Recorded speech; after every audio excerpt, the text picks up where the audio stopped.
I'm also recently now on Costco Food Talk, which is not a great TikTok trend to be on. I get a lot of people who buy the Costco hot dog and like stuff it into the chicken bake and then like wrap it with pizza, and they're like, all this for $3.99. I'm like, that's heartburn and diabetes all in one. Yeah, all at the same time. Like, what are you doing, man? You're like, I just want to have a colonoscopy. And I'm a big Costco fan. In fact, I'm a Costco pizza fan. But are you? I'm not going to put it all never together. eaten food at Costco ever. Really? Yeah. I don't know. I mean, I've gotten food from Costco, like the chicken. Right. By the way, the best thing at Costco, the double chocolate chip muffins, the six muffins. You get that. Yeah. You nuke it for 35 seconds, and you open it up, and it's the chocolate chips have become molten lava, and the amount of steam can give you like an actual facial. That with a glass of milk. I know it sounds childish, but I am a man child. And that, friends, here is tonight's show.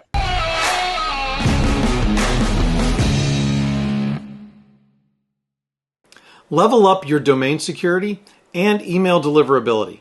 Achieve peace of mind, reduce ransomware, reduce business email compromise, reduce email phishing and other attacks. Make DMARC a new revenue stream for your MSP.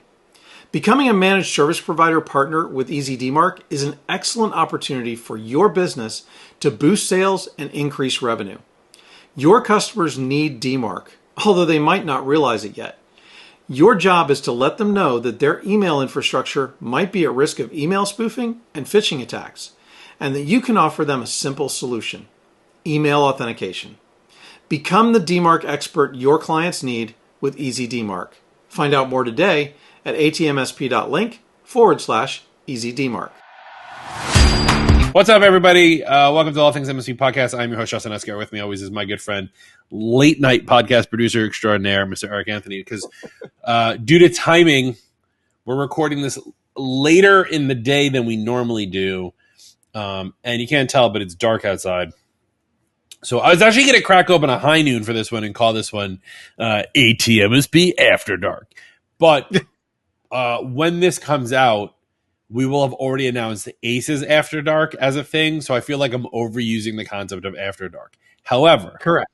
The best use of After Dark ever is a tie between Baywatch After Dark, when they made that spin-off show where David Hasselhoff was like a detective for no reason, like lifeguard by day, detective by night. I do not remember that. It did not do well.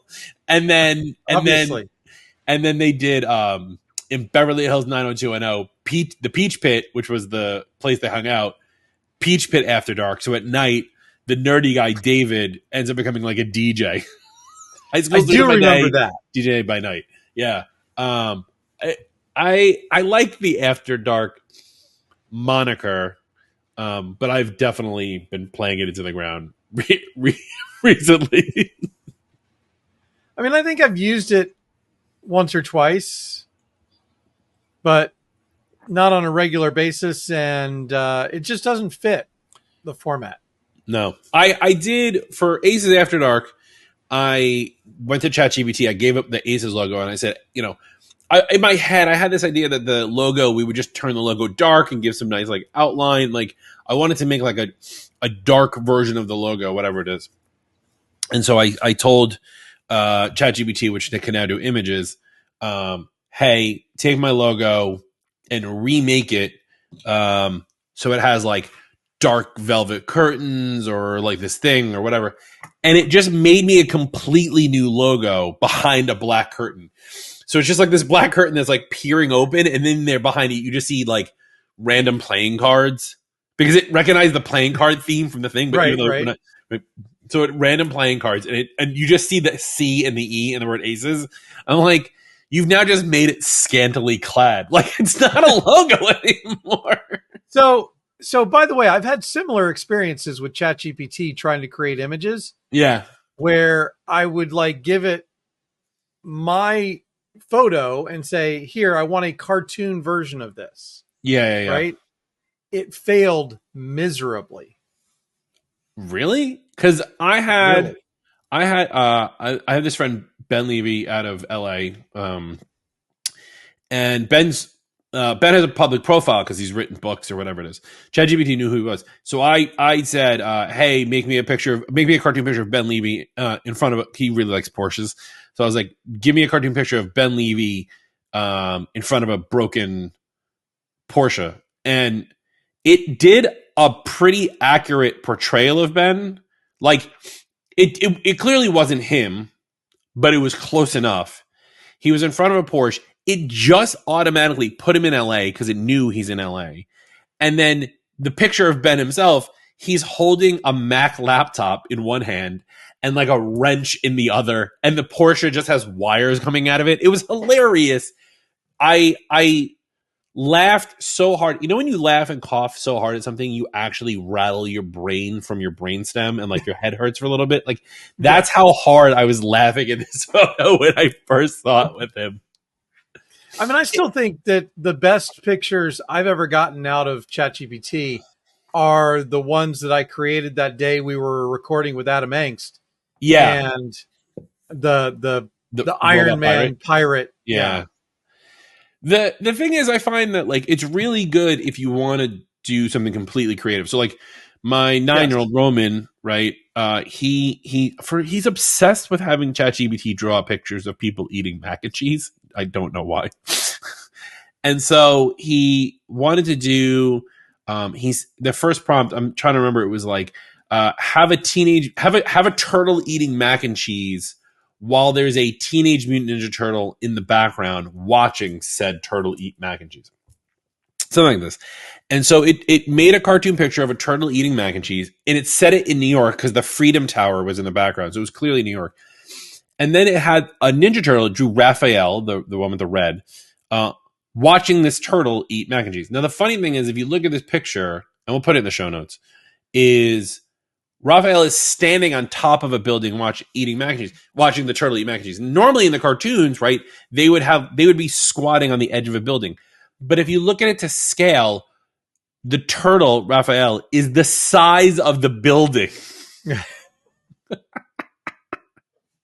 It's an optical illusion. Yeah, and then from there it went nuts. Roman was like, make it in Atlantis. So we made it in Atlantis, and then all of a sudden the turtles were flying. And then we were like, add Poseidon. And then all of a sudden there were like 45 Ninja Turtles. We said, like, call them baby one Roman Esgar Jr. And like the bowl just came up and it said Moman Esgar Jr. Like, because it can't do letters still for whatever reason. But yeah, if you need something super creative or you need like ideas, I think that's to be honest, Midjourney on Discord I think does a better job of the creative component than the image generator within ChatGPT, because I think the one in ChatGPT is DALL-E, right? So I think Midjourney does a better job, but they both suck. Well, and you know, I think it's partially like I want to know what some of the key prompts that I need to give DALL-E, you know, ChatGPT, the directions for doing the pictures that I want, because it will very often just randomly switch between photorealistic and something that looks you have Japanese versus something that looks it's weird. So I'm working on a project right now. We're working on our second children's book. For those who don't know, I wrote a children's book with my wife called A Very Sneezy Dinosaur, available now on Amazon. And we did that one ourselves. We actually I wrote the book, and I paid someone on Fiverr to do all the pictures, and then Michelle put it all together, and we made a book and self-printed. And like, what's funny is the artist, the dinosaur throughout the book, like the dinosaur stays the same, like it's the same character across the book, but like there are just varying differences depending on which page you're on. So like in one page the dinosaur has freckles, and the other page it doesn't. In one page there's like a thing on its jacket, and the next page is not. And like I didn't even see any of this until well after we made the book. And so we're working on our second one, and I was smart enough to have ChatGPT, who's helping me write the book, read my final print and then say, and I said, make me the prompts for Midjourney. So I have an entire separate document with the prompts, the way it should read for the book. Now, it did not give me directive. So it didn't say like in a cartoon style or this or that, the other thing. So what I did was I went through with ChatGPT and I said, I'm looking for this is my first of many prompts. This is the style I'm writing. This is what this is the book that I'm writing. This is what I want to do. And it gave me some options. And what I did was I named the final product. So it's a picture of a snake is the one that we're working now. And I said, okay, this snake is now known as Justin the Snake. If I ever make a reference to any snake during this thread, always refer that back to Justin the Snake, which is this snake. And it remembers that. So the next image I set when I pulled up, the next one was like, the snake is in the woods. It made not the exact snake, but something very similar, but it's kept the styling. Right? So like I was able to like give it these. So you have to figure out the styling the first time, and then you can shorthand it after, right? So if like you always want to do cartoon styling of a specific genre, like I want everything to be Japanese anime looking. You know, I just haven't played with it enough to. Well, that's what everyone says, right? Tune. I haven't played with it enough. I think the point is that you shouldn't have to play with it. I think the idea, and it's not there yet, which is obvious. You should be able to, it should be able to understand you, right? That's the idea. It's AI. It's supposed to be able to understand you.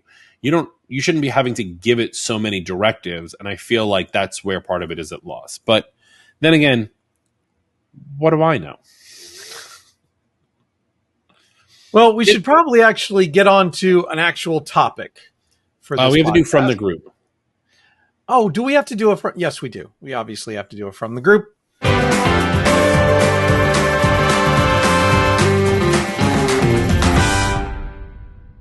Does anyone have a template or worksheet they use to help set up their pricing? We are working on redoing our pricing, and I am looking for a new framework to use. So if this is you, Mr. Anonymous, let us know. Keith Nelson, top contributor. Clutch, Keith. I internally created our cost of service, add burden rates, 25% contingency reserve, plus 3 keystone profit margin. This is the baseline. Then we start adding the value of our proposed services that will yield business outcomes. Add this to the baseline. I'm not really sure what Keith is saying here, to be honest. Here's what I would say about pricing. And I think what this member is looking for, right? All of us have our own pricing for what we consider managed services, right? There's certain things that we have to sell at the cost that we have to sell it. Microsoft licenses, Google licenses, Dropbox licenses, things like that. Those are usually set prices by the vendor. We get it as a discount as a reseller, and so then we can sell it. Cool. But for your own managed services, what your price is determined by you and what you want to make. And then this reminds me of a story when I first started out. When I first started in the business, I was charging somewhere like $150 or $175 an hour and I was charging like $100 or $125 per device if they were going managed services, right? And I went to a BNI meeting as a guest. So for those who don't know, BNI is this international networking group, and the idea is that there's like one person from any particular industry at this to be a member of that particular group. And in New York City, there's like 70 groups because it's so many people in such a tight area, right? And so I had somehow or other I was covering for someone because like usually when you are a member, if you're going to be out, you can send someone as your replacement. So I went as a guest to this other group, New York Grand Central, and the format for the BNI meeting is like everyone goes around in a circle. You have like 1 minute to kind of say like who you are, your elevator pitch, which they considered practice, whatever. And then there's like a little bit of smorgasbordy. And then there's usually someone who's doing a presentation for 20 minutes. And then you network and then you leave. Okay. So I go around and because I was a guest, there was already an IT person. And this always got people. Well, there's always an IT person in the group, but they do PC, I do Mac, so it's different, right? And everyone's like, yeah, I guess so, whatever. And I happened to have been on the day the PC guy was giving his presentation. So during the minute round, I go, "Hi, I'm Justin from Virtual Computers. We take care of clients who have Apple products, everywhere from your grandma down to your entire business, whatever you need. And if it's a computer or phone, whatever, we'll take care of it." And everyone's like, "Cool, nice, thanks for being here." So then we sit down, and now we're at the presentation point, and this PC MSP guy gets up, and he's talking about the stuff that he does as an MSP. Now, keep in mind, this is 2008, 2009 era, okay? And he's going on about what he does. And then he goes, "And we do it all for low, low cost. Justin, what do you charge your clients?" And I was like, $175 an hour or $125 a seat per month for taking care of all their stuff. He's like, "That's crazy. We do it for $35 per user per month." And at that point, I was like, "Ha ha." And I walked out. Right? I can see you doing that. And I was like, "How dare you?" And I emailed the vice president of that group and I go, "This is how you treat guests? That's really nice of you." And she's like, "I'm so sorry." And of course I was like, "I don't care." But well, no, you don't care because you had such a leg up on that person because I'm sorry, you were way more profitable. I'm sure that guy's out of business. I'm 100% sure that guy's right, and he's out of business now because of that. Right. So bringing it back to this, I do kind of understand this because I've had conversations with Keith before. On how he does his pricing. And basically what he's talking about is, you need to add up the cost of, all of what you expect your employees to spend time-wise, right, all of the individual costs, a 25% contingency, which that's kind of, you figure out what your contingency is going to be. I think based on the way Keith runs his business, he probably has a little bit higher contingency. The contingency, and by the way, I'm just going to point out here, the contingency is here so that when you find a better solution than the one that you're currently using in the stack to support that client, you can swap that tool out and not have to worry about it affecting your margin. The client's price or your markup, yeah. Correct. And then you just correct at the next renewal rather than having to pull it on them as a surprise or having to take the hit yourself. Right. And then the other part of this is the value add. And that is, what value are your services? And Keith does a lot of very specialized services. Okay. So he's talking about services that are actually going to yield additional dollars of revenue, additional dollars of profit to the client business. And therefore, it drives more value than just a cost plus calculation. Right. I'll tell you this, going back, like, our template is figure out your COGS. What does it cost to run your business per client? Yep. Right. That's going to be your cost of your MDM, RMM. That's going to be the cost of any other added tools that you want to just include automatically. Like, some people include email protection. Some people include antivirus and malware, things like that. Like, those are your COGS.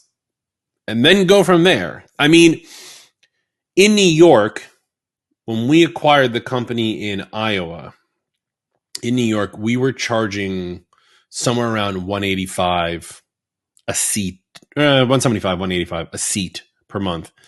And in Iowa, he was charging closer to like $85 a seat. And like, we can't jump Iowa prices to New York prices, right? No. Like, at all.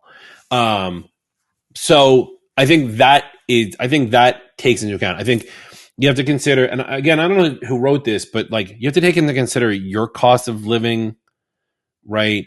And the kind of business you want to run, because maybe we could charge $175, $185 in Iowa, and we only take on those big businesses that could afford it, right? There's not that many in Iowa, so we would be that more niche than if we did 125. So, even our costs are variable depending on where we're at. because it's just a different cost of living. Luckily, none of my clients listen to this show, so no one's going to come back to me and tell me I need to charge them less, but that's fine.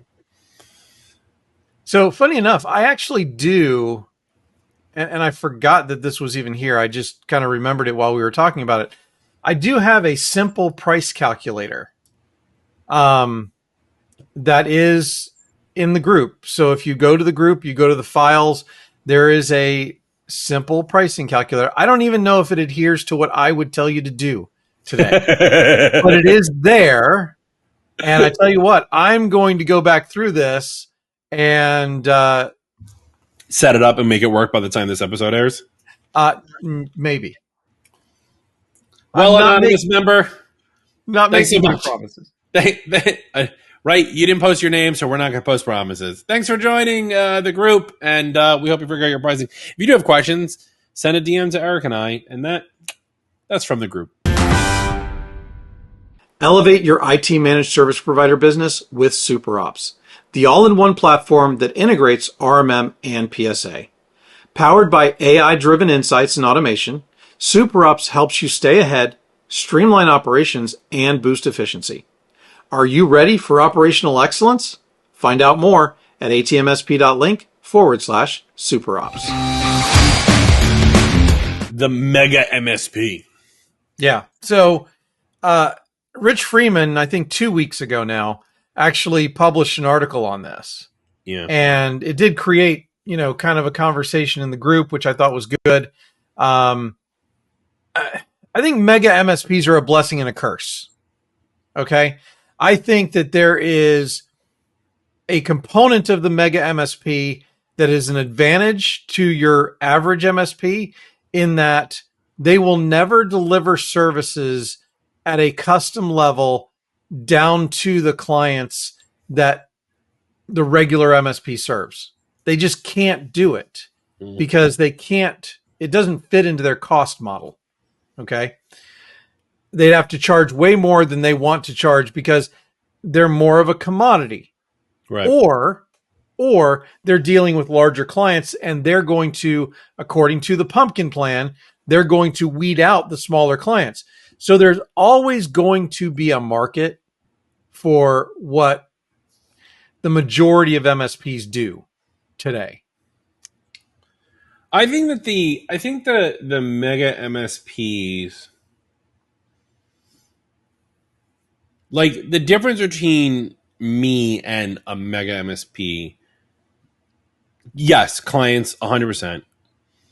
It's also that like white glove service. And not that a mega MSP couldn't do that, but at least the ones that I know of don't do that because they run the business the way you run a restaurant. You need to have, they got to have turnover quickly in order to keep that business going, right? You do 2.5 turns in an evening at a restaurant to make sure it's profitable. So instead of taking that extra 45 seconds to like white glove a solution for a client, that technician at the mega MSP needs to just move on to the next problem because they have exponentially more units to take care of, and therefore they have exponentially more problems to deal with. They don't have time to be on the phone and chit chat about, your kid's soccer game or whatever. They're in, they fix the machine, they're gone. But the other side of the coin of that is like the clients that they're working with, right? Like if you look at any corporation that would need a mega MSP, that corporation wouldn't be hiring a 2-person MSP anyway. Correct. So I feel like it's a strange fight to say like those guys are horrible, but sure, they're horrible. Okay, big deal. Like it doesn't affect me. It doesn't affect my business. It's not affecting my clients directly. I mean, maybe indirectly. However, there is one, I don't know if they're considered a mega MSP, but just there's one particular one, and you know exactly who I'm talking about. And I'm not going to mention their name because I'm not giving them credit, but like they come in and try to steal Apple clients from people like myself and a couple other members in the Facebook group. because they do, and this kind of goes back to what we were talking about earlier with pricing models from the group.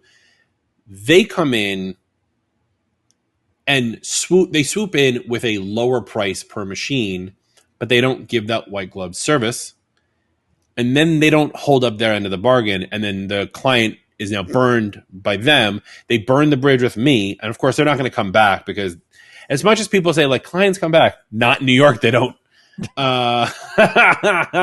Yeah, that's never happened. So they come in, they will be $75 a computer. They fail to do the thing, and then my client moves on to another one.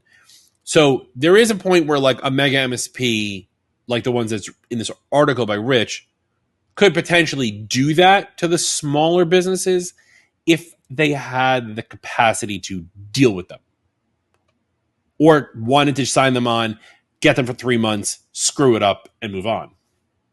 Yeah. So a couple of scenarios here. You have, the MSP that I know you're talking about, shocking. And who basically provide outsourced help desk, right? Mm.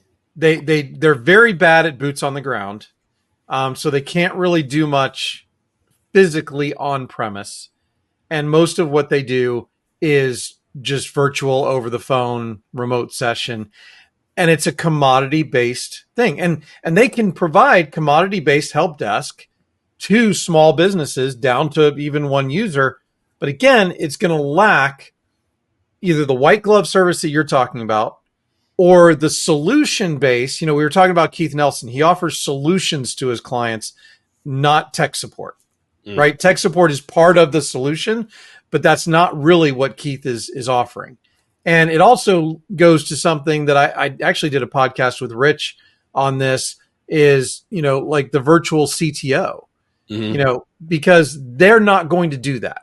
They're not going to be the virtual CIO, the virtual CTO, whatever you want to call it, fractional, for that size client.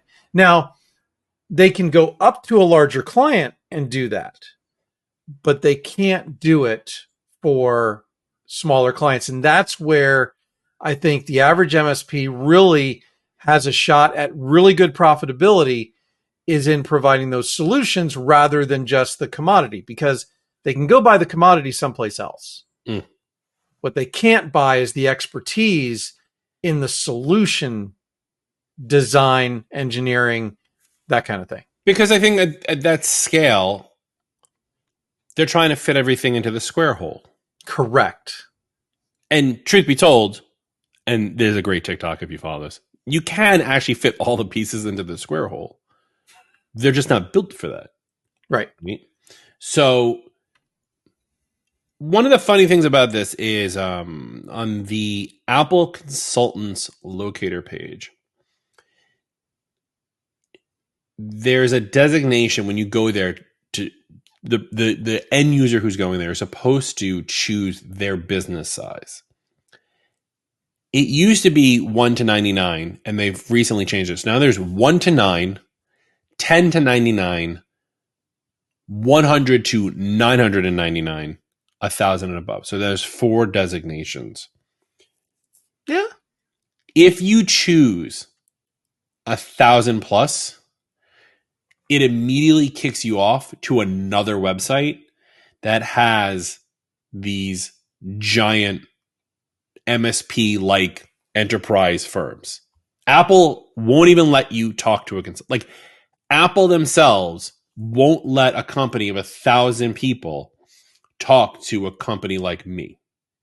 It's just, they still could find me and whatever, but if you follow the path that Apple set, it's done. So they've forced the hand for these enterprise level MSPs, similar to these mega MSPs. I, because it's me, will fight that to be like, no, I can handle 1,000 end users, no problem. Even though I know I probably can't. Not without scaling. I would try. Well, that's the other thing, because while you were talking about it, I was thinking like, can't the tool set scale both directions? Because if you really think about it, you're gonna the tech stack is mostly the same. You have an RMM MDM tool, you have an antivirus, anti-malware tool, you have an email solution, you have an email backup solution, you have a computer backup solution, you have a email security solution, right? Yeah. Pretty much base set. I tend to think that you can scale that better by using the same solution for everybody, right? Correct. I'm wondering why the mega MSPs, and I'm hoping not to come up with the answer because I don't want them coming after our clients, but I'm wondering why they can scale up, but they can't scale down using that same set. Because in theory, and on paper, this is why I think I can handle a 1,000 person company because I have my tech stack. It should work in either direction. It should work for a person of one. It should work for a person of 1,000, but it doesn't. Yes. The commodity things will scale. No question about that. What I believe doesn't scale is the differences of how the two companies are run, right? You look at a company of less than 100 employees, and they are run very much, or I should say, they purchase very much like consumers. Okay? 1,000 plus purchase like a business. They purchase like an enterprise. Now, there is that weebly wobbly, timey wimey, group in between from 99 to 1,000. And that is just, it's a weird group. It's hard to know what you're going to get.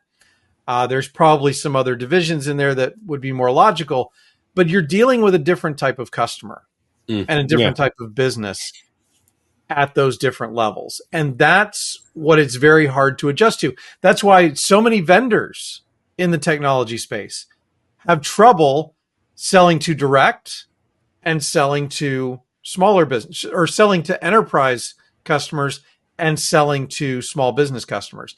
It's very hard for them to separate those into different sales motions that make sense for the two different sides. That's why on all the tool websites, it's like 250 users, $99 a month. 251 plus, call us for pricing.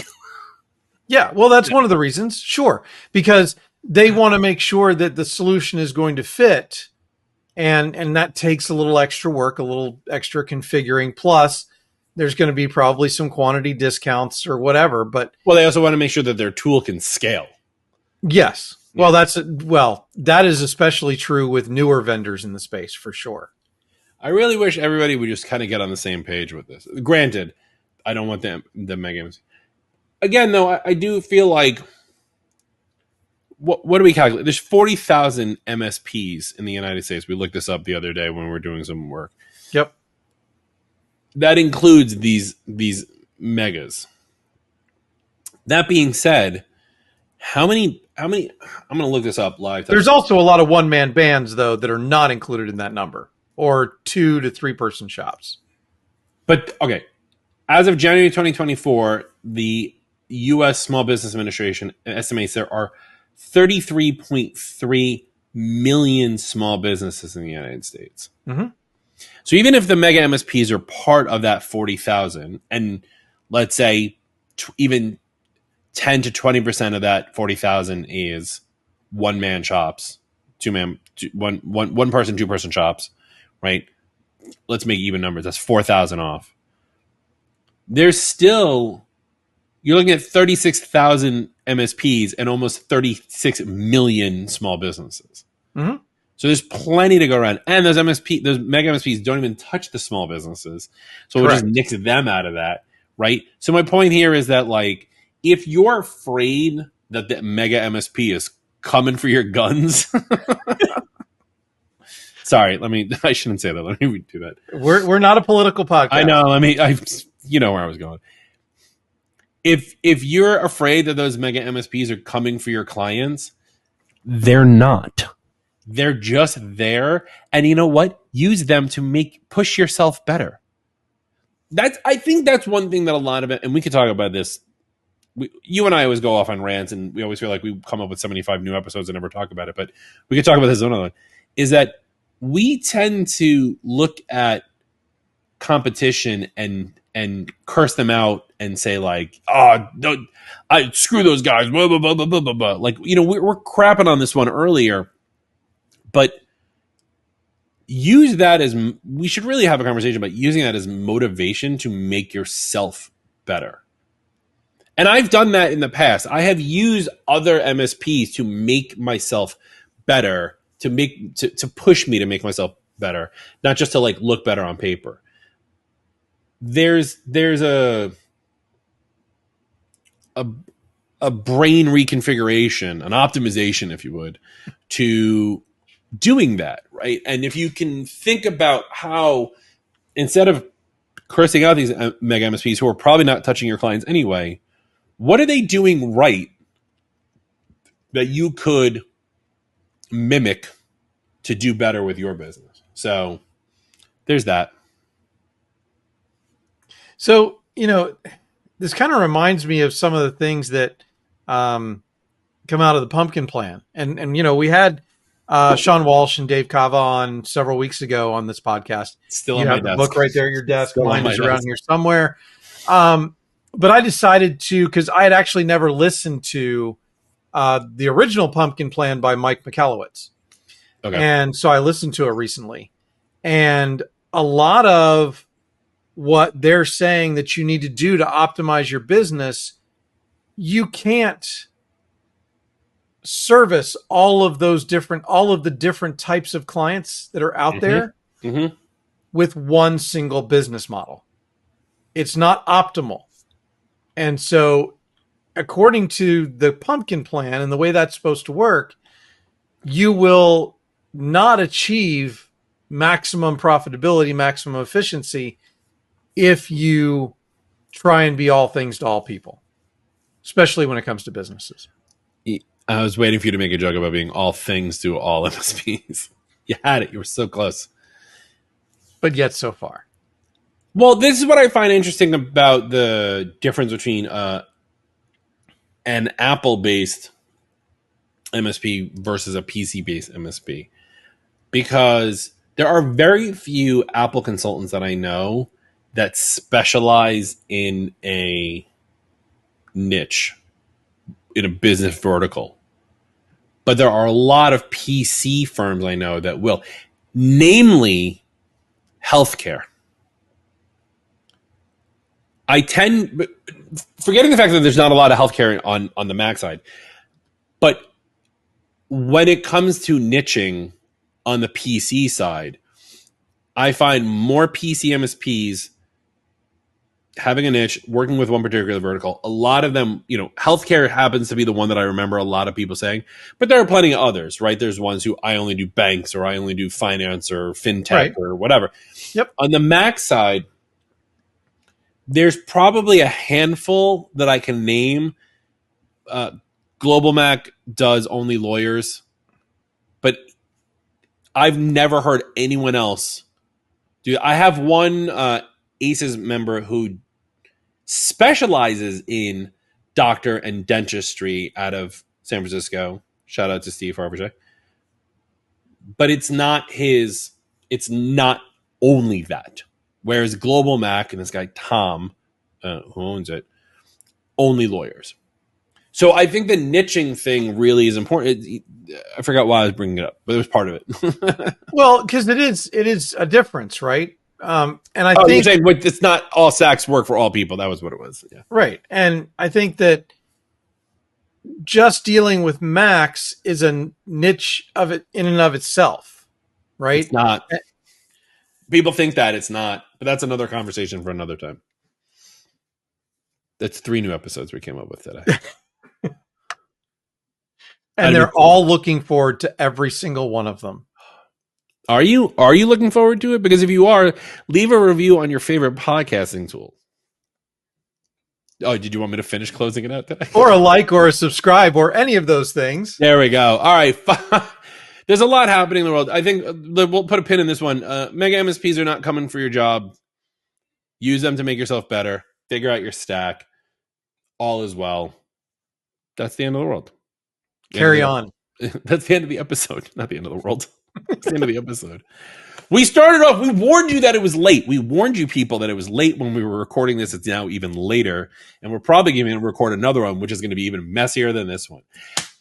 Check us out at facebook.com/group/all things MSP. Maybe post this way. You could be from the group. Thanks, anonymous member. Check us out on youtube.com/all things MSP to see what it looks like when Eric and Justin go after dark. Follow us on all of your favorite podcasting tools. Leave a like, leave a review. Tell us you like us. Tell us you don't like us.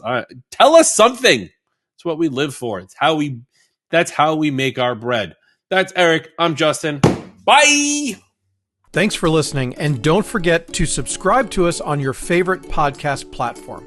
You can also follow us on Facebook, but better yet, go ahead and join the Facebook group. You can also follow us on Instagram if that's your thing. And make sure you subscribe to our YouTube channel at All Things MSP to catch us in all of our video glory. And last but certainly not least, if LinkedIn is your thing, you can follow us there as well. And a special thank you to our premier sponsors, SuperOps, MoveBot, Gozinta, EasyDmark, and Comtech. And we also want to thank our vendor sponsors.